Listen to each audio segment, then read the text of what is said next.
Olá, o meu nome é Jéssica Scro, eu sou estagiária de jornalismo do Conselho Regional de Psicologia do Paraná, trabalho lá na comunicação e estamos aqui hoje para fazer uma conversa para a campanha do Dia da Psicóloga e do Psicólogo do Conselho Regional de Psicologia do Paraná, que acontece agora em agosto. Então, eu estou aqui com o professor Nélio, o Nélio Pereira da Silva, que é psicólogo formado pela Pontifícia Universidade Católica do Paraná. Atualmente ele é professor do curso de Psicologia da Universidade de Tuiuti, foi um dos primeiros psicólogos registrados no estado do Paraná e também foi o primeiro presidente eleito do Conselho, do estado. E estou também com o Gustavo Santos, que é estudante de Psicologia, já está no final da sua graduação, na verdade, e também é estagiário no Conselho e participa da nossa comissão de estudantes. Então, para dar, início à nossa conversa, eu gostaria de começar com uma pergunta ao professor Nélio. Então, desde o início da sua atuação, como psicólogo, o que o senhor acha que ao longo do tempo mudou na forma em que a sociedade vê a psicologia?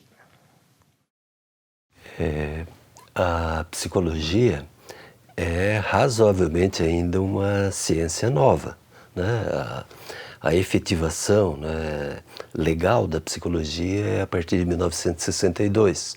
Então, na verdade, nós acabamos nos formando, a psicologia oficialmente tinha só 9 anos. E de lá para cá ocorreram muitas mudanças, além da mudança de século. Nesse sentido, eu posso dizer que as primeiras dificuldades encontradas eram exatamente dessa novidade. Porque o que era a psicologia? Era uma prática feita por padres, por médicos, por pedagogos, que depois resolveu se organizar como uma profissão. E essa profissão encontrou uma série de dificuldades de se apresentar como tal, como profissão. Porque inicialmente a psicologia era um subproduto da filosofia. Depois era um contexto de competição com a medicina. Tanto que quando a psicologia foi legalizada, quando saiu a Lei 4.119, um dos itens que não foi aprovado da lei era que o psicólogo faria psicoterapia. O lobby médico disse que terapia era coisa de médico, então não consta que nós possamos fazer psicoterapia. Eles inventaram lá alguma coisa do tipo que o psicólogo pode trabalhar com modificação de comportamento. Então, o primeiro embate foi esse. De lá para cá, as mudanças foram muito grandes. Se a gente olhar, por exemplo, como as coisas funcionavam em 1973 e como elas funcionam hoje, é uma mudança absurda.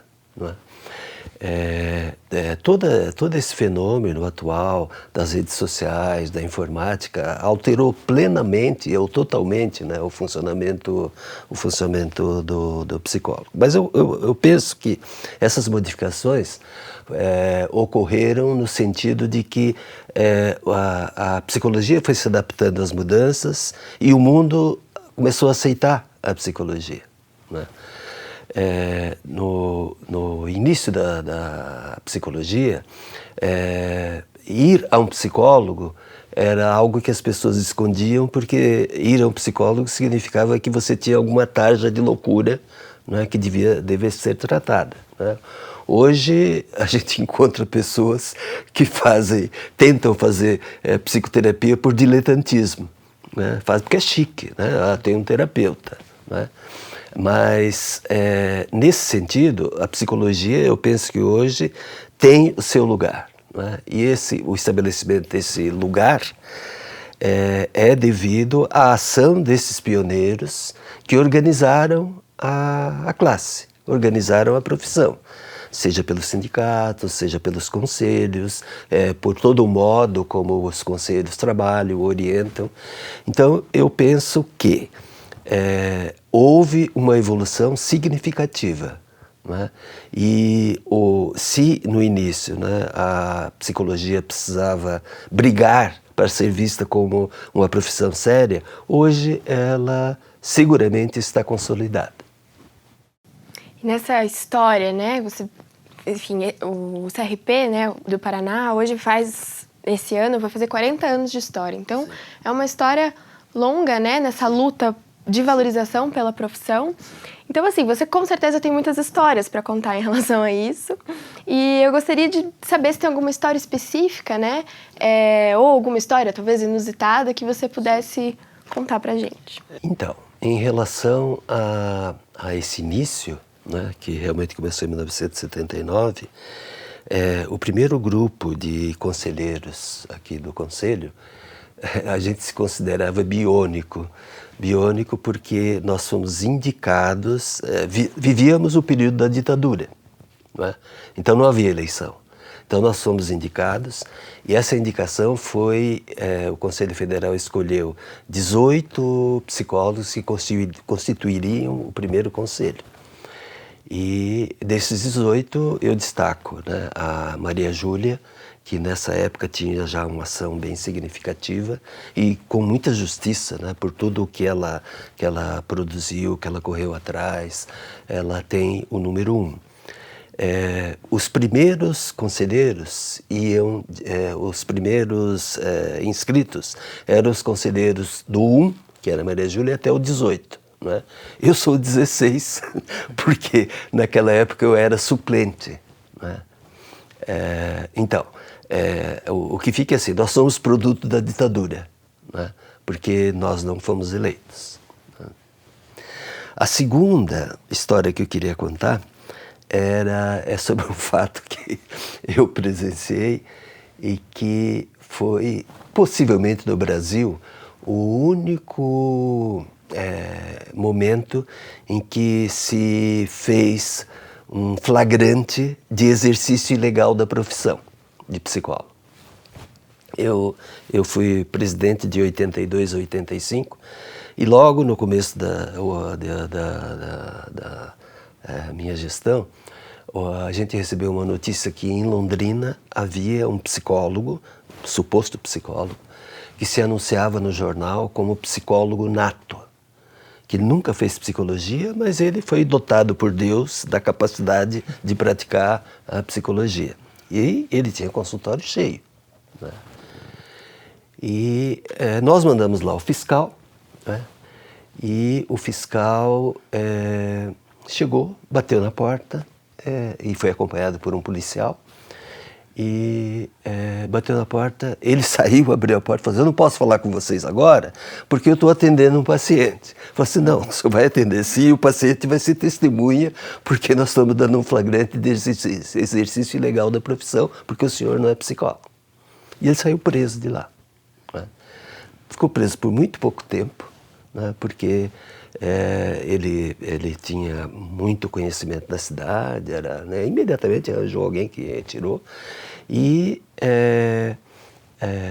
embora tenha sido feito esse flagrante, a gente não impediu que ele continuasse, né? Porque ele entrou com medidas judiciais né? E durou um tempo, né? Mas o grande problema de ele não ser preso mesmo foi que o nosso advogado da época perdeu um prazo lá e aí o homem saiu mais ou menos ileso. Né? Mas esse fato é único no Brasil. Né? Eu não tenho conhecimento de nenhum outro em que quanta gente vocês sabem que exerce ilegalmente a profissão. Uhum. Né? Advogados, pessoas que não têm formação, filósofos, padres, né, que se declaram, mas né, a ação efetiva nunca ocorreu. Então agora sim, queria até convidar o Gustavo agora para essa parte da conversa, né, para a gente pensar nos dias de hoje, assim. Frente, né, tantos avanços tecnológicos, a gente pode citar a questão do atendimento psicológico online, por exemplo, mudanças sociais e culturais, como novos arranjos familiares, né? Quais que seriam, assim, na opinião de vocês, os desafios atuais de exercício da profissão? podem... Pode começar, Assim, professor.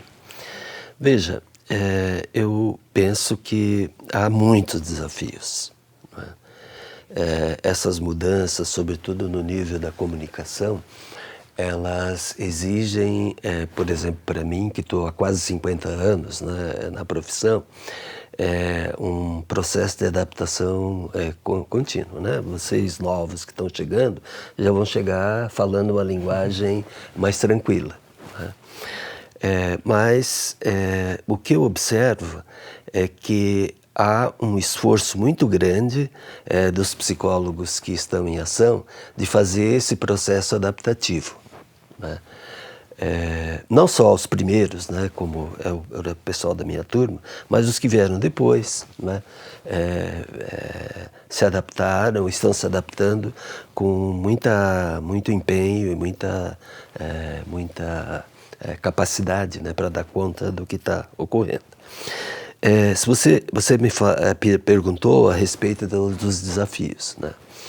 Eu penso que é um desafio muito sério na questão de como o psicólogo trabalha, por exemplo, nesses atendimentos à distância, atendimento online, e no sistema de comunicação nas redes sociais, porque ele precisa se proteger, porque a nossa profissão ela trabalha dentro de um processo protegido, né? Então, por exemplo, né, se eu não tenho Facebook, né, mas, por exemplo, meu filho também é psicólogo. E ele já teve problemas sérios, né, de gente que, através do Facebook dele, começou a criar problemas para o exercício profissional dele. Ele teve que refazer, organizar e tal. Então, a proteção, né, do reduto do trabalho profissional, eu acho que talvez seja o maior desafio atual, né? Porque a gente não tem mais anonimato, né?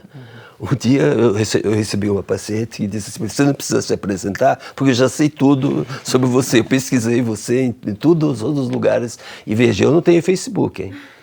Ela foi lá no meu currículo Lattes, procurou onde dava, não é? E encontrou um monte de informações que eu não dei para ninguém, mas que está lá. Bom, eu acredito que, complementando o que o professor falou, da questão da gente se reservar e se proteger, também tem a questão dos nossos próprios instrumentos, né? Que hoje na internet os nossos testes de uso exclusivo dos psicólogos, né, estão disponíveis na internet, né? Então, como a gente, além da nós psicólogos, também como a gente deve adaptar o nosso trabalho para a utilização dessas novas ferramentas, né?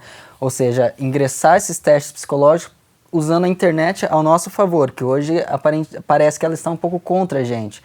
Ela nos expõe muito à nossa profissão, e então como a gente poderia usar esses novos meios, eu acredito que é um desafio muito, né, importante que a gente tem aí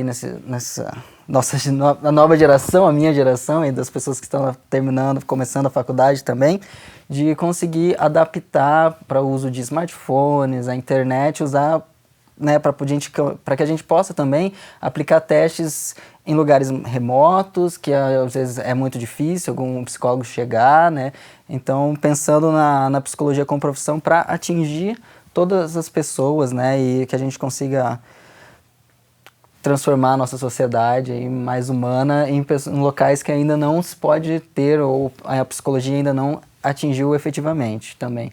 E eu diria também que as questões sociais, né, como você disse, começou na ditadura, mas eram outras questões sociais, e hoje a gente vive novas questões sociais, né, com a questão da internet também, os movimentos sociais estão muito fortes, mais unidos, e a psicologia é fundamental para dar visibilidade aos seres humanos, né? Então acredito que os desafios que o professor tinha lá na década de 80 ainda estão presentes hoje. Eu acho que daqui a 40 anos talvez ainda esteja presente. Então esse é um desafio da psicologia que vai ser aparentemente eterno, e com novas questões, né, novas formas de família, novas concepções de ensino, novas formas de trabalho também, né? Antigamente você ia trabalhar você tinha o patrão, hoje o seu patrão é o aplicativo, então como lidar com essas novas formas também, o mundo está se modificando muito rápido, então eu acredito que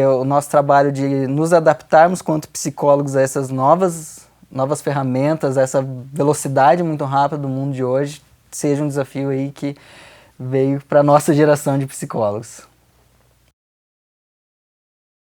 Então, acho que já chegando ao final da nossa conversa, né, eu gostaria que vocês deixassem uma mensagem, né, para os psicólogos e os psicólogos do Paraná, pensando no Dia da Psicóloga e do Psicólogo deste ano. Eu penso que uma mensagem importante para esse momento é que nós estamos aí na iminência, né, de renovar os nossos conselhos, com a eleição que tem pela frente, é chamar a responsabilidade e convocar o psicólogo a ser mais participativo. Porque o índice de participação dos psicólogos nas eleições tem sido ridículo, né? E com toda essa facilitação de você poder votar online, não precisa, como era no início, a gente tinha que ir ao conselho para votar, né? Aliás, eu tenho saudade dessa época, porque a gente se encontrava, né, no dia da votação, né? Hoje você vota por computador, não tem, né? E essa seriedade em relação a escolher quem conduz a nossa profissão, ela é importante por todo esse movimento que a gente vê de uma tentativa de desestabilizar, né, essas organizações que existem, né? Hoje se trabalha para destruir a OAB, se trabalha para destruir os conselhos, né? Então nós vamos ter que nos fortalecer com muita seriedade para conseguir proteger esses instrumentos que são os conselhos, por exemplo, né? Para ajudar a organizar essa adaptação que você fala, né? Estar preparado para desafios outros que nós vamos receber. Então, eu diria que a minha mensagem é para que os psicólogos e psicólogas lidem com extrema seriedade, extrema consciência na condução, na ajuda da condução da formação dos seus dirigentes. Bom, o que eu posso pensar é com a minha experiência de me aproximar do conselho antes de me formar, né? Eu acredito que foi uma experiência excelente estar próximo das pessoas que lutam pela profissão diariamente, né? E eu, como o professor disse, é algo que ainda peca na nossa categoria. Acho que, bem como de setor onde eu trabalho, que eu vejo as pessoas, nos faltam braços ali, né? Pessoas, psicólogos que estão atuando na linha de frente da psicologia, né? Eles ainda estão um pouco distantes, então o que eu gostaria de dizer é que eles se aproximem do conselho, que eles busquem um pouco mais de conhecer e participar ativamente na construção da profissão, que isso nos fortalece como categoria e nos fortalece com conhecimento também, né? Então, acredito que isso seja algo essencial para a gente pensar, para unir a nossa categoria, porque a nossa categoria é uma profissão muito nobre e muito importante nessa sociedade. Então, eu agradeço, né, a participação tanto do professor Nélio quanto do Gustavo para esse debate, né, que tem alusão ao Dia da Psicóloga e do Psicólogo deste ano, de 2019. Eu também gostaria de convidar todas e a todos para participarem e para conhecerem a campanha Psicologia da Gente, que está disponível no site do Conselho Regional de Psicologia do Paraná e também nas redes sociais. Que é uma campanha que pretende dar visibilidade para todos os aspectos e as esferas sociais em que a psicologia pode estar presente.